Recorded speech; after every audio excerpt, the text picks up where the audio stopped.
ಶಿವಲಿಂಗದ ಮೇಲೆ ಮಲಮೂತ್ರಗಳನ್ನು ಮಾಡಿದ್ರು, ಅದನ್ನು ವಿರೋಧಿಸಿ ಅಲ್ಲಿ ಸ್ವಚ್ಛಗೊಳಿಸ್ತಕ್ಕಂಥ ಮತ್ತು ಶಿವಲಿಂಗಕ್ಕೆ ಪೂಜೆ ಮಾಡಬೇಕು ಅಂತೇಳಿ ಹೋದ ಹಿಂದೂಗಳ ಮೇಲೆ ಸಾವಿರಾರು ಸಂಖ್ಯೆಯಲ್ಲಿ ತಳವಾರು, ಮಚ್ಚುಗಳು, ಕಲ್ಲುಗಳು ಮೇಲೆ ಅಟ್ಯಾಕ್ ಮಾಡಿ ಪೊಲೀಸ್ ಇಲಾಖೆಯ ಮೇಲೆ ದರ್ಪ ಮಾಡಿ ಪೊಲೀಸರಿಗೂ ಕೂಡ ರಕ್ತ ಬರುವಂತೆ ಹೊಡೆದು, ಜೊತೆಗೆ ಪೊಲೀಸ್ ವಾಹನಗಳನ್ನು ಜಖಂ ಮಾಡಿ, ಡಿಸಿ ಅವರೇ ಬಂದಾಗ ಅವರ ಮೇಲೂ ಅಟ್ಯಾಕ್ ಮಾಡಿ, ಇಷ್ಟೆಲ್ಲ ರಂಪರಾಮಾಯಣ ಮಾಡಿದ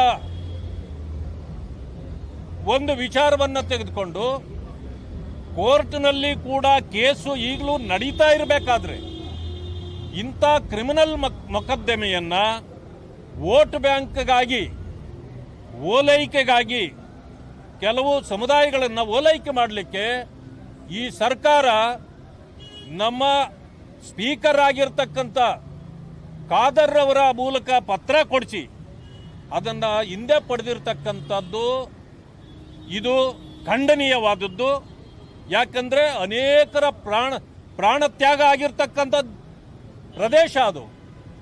ಅಂಥದ್ರಲ್ಲಿ ಅದನ್ನು ಯಾರು ತಪ್ಪು ಮಾಡಿದ್ದಾರೆ, ಯಾರು ಇಂಥ ಕ್ರಿಮಿನಲ್ ಆಕ್ಟಿವಿಟೀಸಲ್ಲಿ ಭಾಗಿಯಾಗಿದ್ದಾರೆ ಅವರಿಗೆ ಶಿಕ್ಷೆ ಕೊಡುವ ಬದಲು ಅವರಿಗೆ ಪ್ರೋತ್ಸಾಹ ಕೊಡುವಂತೆ ಈ ಸರ್ಕಾರ ನಡ್ಕೊಂಡಿರ್ತಕ್ಕಂಥದ್ದು ಇದು ಒಂದು ರೀತಿ ಜನರಿಗೆ ಮಾಡಿರ್ತಕ್ಕಂಥ ಅಪಮಾನ, ಇದು ಹಿಂದುತ್ವಕ್ಕೆ ಮಾಡಿರ್ತಕ್ಕಂಥ ಅಪಮಾನ.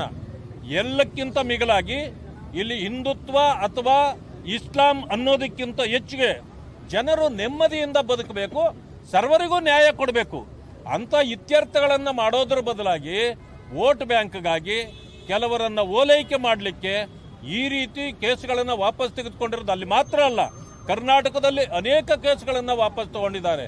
ಇವತ್ತು ದಲಿತರು ತಮ್ಮ ಹಕ್ಕಿಗಾಗಿ ಹೋರಾಟ ಮಾಡ್ತಾರೆ, ಅವರ ಮೇಲೆ ಕ್ರಿಮಿನಲ್ ಕೇಸುಗಳು. ಕನ್ನಡ ಸಂಘಟನೆಗಳು ಅವರು ಕನ್ನಡದ ಪರವಾಗಿ ಹೋರಾಟ ಮಾಡ್ತಾರೆ, ಆದರೆ ಅವ್ರ ಮೇಲೆ ಕ್ರಿಮಿನಲ್ ಕೇಸುಗಳು.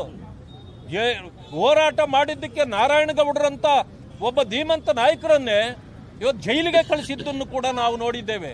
ಈ ರೀತಿ ಹೋರಾಟ ಮಾಡಿದವರನ್ನ ಜೈಲಿಗೆ ಕಳಿಸ್ತಾರೆ, ಆದರೆ ಬಾಂಬ್ಗಳು ಹಾಕಿದವರನ್ನ, ತಲವಾರುಗಳಿಂದ ಹೊಡೆದವರನ್ನ ಇವರು ಓಲೈಕೆ ಮಾಡ್ತಕ್ಕಂಥ ಕೆಲಸವನ್ನು ಮಾಡೋದನ್ನ ನಾವೆಲ್ಲರೂ ಕೂಡ ಖಂಡಿಸ್ತೇವೆ.